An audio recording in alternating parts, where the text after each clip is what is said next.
Saya selalu membuka ruang untuk kritik. Bahkan Jatam, awal saya agak defensif ya. Kok gitu? Ketika saya mengumumkan program saya sering diingatkan oleh teman-teman saya, hati-hati berbicara dengan angka, hati-hati bicara terlalu detail. Salah satu tokoh yang potensial bermain di 2029, apa ya pasti tahu lah ya, oleh berbagai kekuatan politik itu adalah Shirley Juanda untuk kepemimpinan nasional. Apa pendapatnya Ibu Shirley? Teman-teman semua, akhirnya yang kita tunggu-tunggu itu telah datang ya, telah tiba. Apa yang kemudian menjadi jawaban dari Ibu Shirley Juanda Laus ketika Pak Akbar Faisal kemudian mempertanyakan dengan niat beliau pada tahun 2029 nanti.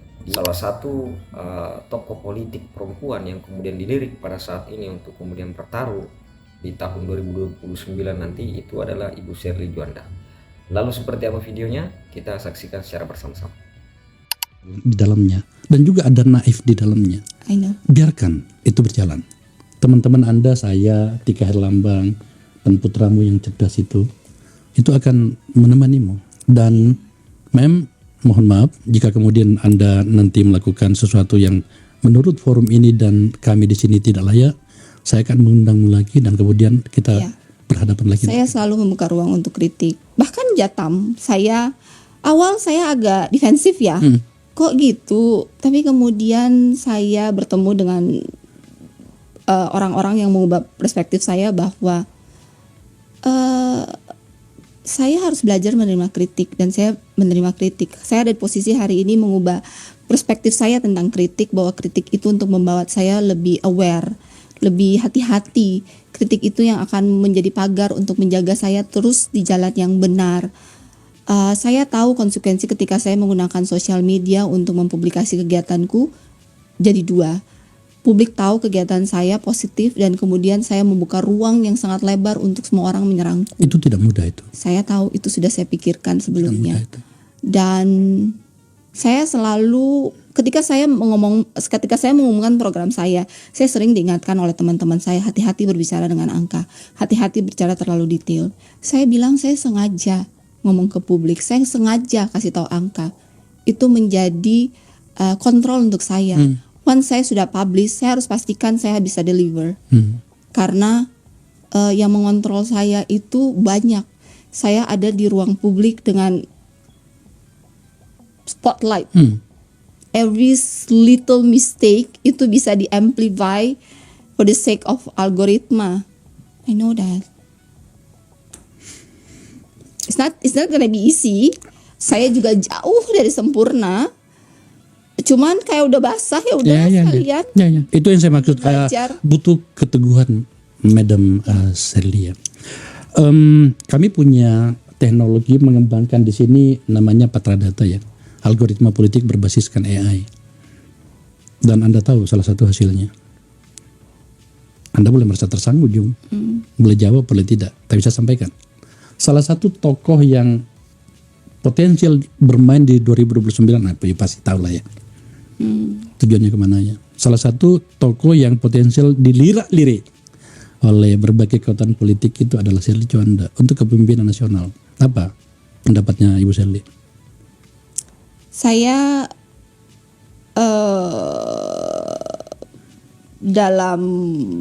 saya selalu mengkalibrasi value, tujuan, alasan, motivasi saya. Saya ada di sini untuk masyarakat Maluku Utara. Saya ada di sini murni untuk melanjutkan gagasan besar almarhum saya. Jadi sampai hari ini saya fokus ke Maluku Utara. Saya tidak pernah menjadikan politik sebagai karir saya. Begitu juga jawaban orang-orang yang dulu didampingi oleh Tika. Ya, makanya saya bilang sampai hari ini saya tidak tahu, hidup itu dinamis. Tapi kalau bertanya sampai hari ini adalah hari ini. Ya, saya masih merasa bahwa I know it sounds cliche, orang tidak akan percaya. Tapi saya menyukai kehidupan saya yang sederhana sebelum ini. Ibu Shirley Juanda, Ibu Gubernur Maluku Utara, terima kasih loh ya. Ya. Saya harus memberikan apresiasi atas kelugasan menjawab pertanyaan-pertanyaan saya. Sebab publik juga pengen tahu apa yang Anda pikirkan pada sisi yang mungkin tidak pernah ditanyakan orang. Iya. Oke. Sekali lagi terima kasih ya Bu Gubernur. Terima kasih.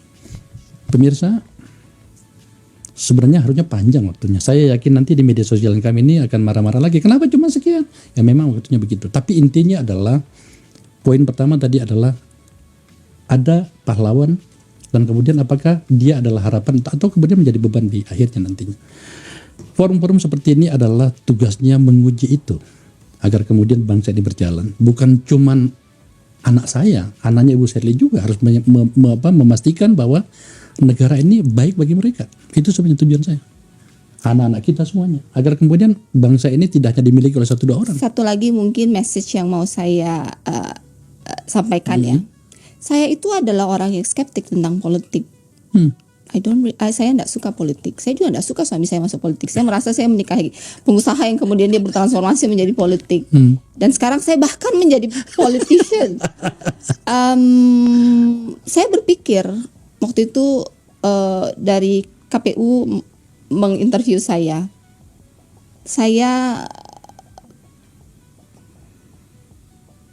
banyak DM, banyak WhatsApp yang menitipkan harapan ke saya.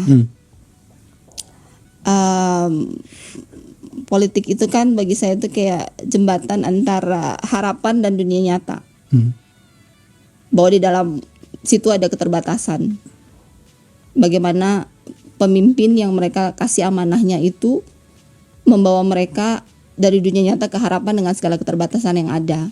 Bahwa dalam proses itu apakah pemimpin mereka itu lulus ujian integritasnya, keberaniannya, keteguhannya, moral kompasnya. Banyak yang kecewa. Saya tahu, saya juga termasuk yang skeptik. Saya berharap saya tidak mengecewakan nanti, dan kemudian bahwa nanti saya waktu kemarin itu saya tidak pakai duit loh Bang Akbar sama sekali untuk orang milih saya. 367.000 orang yang memilih saya itu saya nggak kasih uang di hari H, saya nggak kasih. Bawa kampanye Akbar ganti transport apa itu ada. Tapi kemudian saya nggak ngasih hari H untuk milih. Banyak yang ke saya bahwa itu tidak lazim dilakukan. Saya bilang saya ini harus memulai dengan benar. Karena saya harus menjalannya dengan benar. Saya mau mengajarkan kepada mereka ketika mereka memilih pemimpin karena uang dan bukan karena hati nurani, maka mereka akan menghasilkan pemimpin yang mempertahankan hati nurani. Saya mau membuktikan itu. Saya berharap seluruh bahasa yang lugas ini. Tapi saya baru bisa ngomong lagi nanti saya ketemu dengan Bang Akbar 5 tahun dari sekarang. Saya tunggu. Duduk di sini saya tunggu waktu itu. Saya tunggu waktu itu. Membuktikan bisa itu. Seperti itu. Dan doakan saya berhasil. Saya punya banyak teman-teman dengan cara yang berbeda. Teman saya itu saya kritisi. Saya tidak memujinya. Begitulah seharusnya kita berteman. Dan saya bertemu dengan banyak orang Indonesia yang idealis, berharap teori ini dapat diimplementasikan. Dan saya tahu ketika duduk di kursi dengan kekuasaan itu godaannya banyak, tekanannya banyak, harapan komprominya banyak. It's gonna be hard. Jadi ingatkan saya, kritik saya. Jangan khawatir. Semoga 5 tahun dari sekarang saya duduk kembali lagi di sini dan saya bilang, I did it. Luar biasa. Tepuk tangan dulu dong. Sekali lagi Ibu Gubernur, terima kasih. Pemirsa, itu tadi tambahan, saya tidak memotongnya. Karena sejujurnya saya rindu narasi seperti ini dari orang yang dia mengaku tidak suka politik tapi sekarang kecemplung. Nah, narasi seperti ini enak dengarnya. Bahwa nanti apakah dilakukan, nanti kita tunggu 5 tahun lagi beliau akan bersedia hadir. Tapi narasi seperti ini perlu kita dengarkan.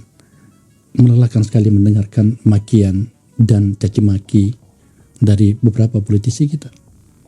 Maka mohon menunggu. Saya telah menghadirkan pahlawan itu. Kita jaga agar kemudian di ujungnya nanti dia tetap sebagai pahlawan. Terima kasih telah menyaksikan percakapan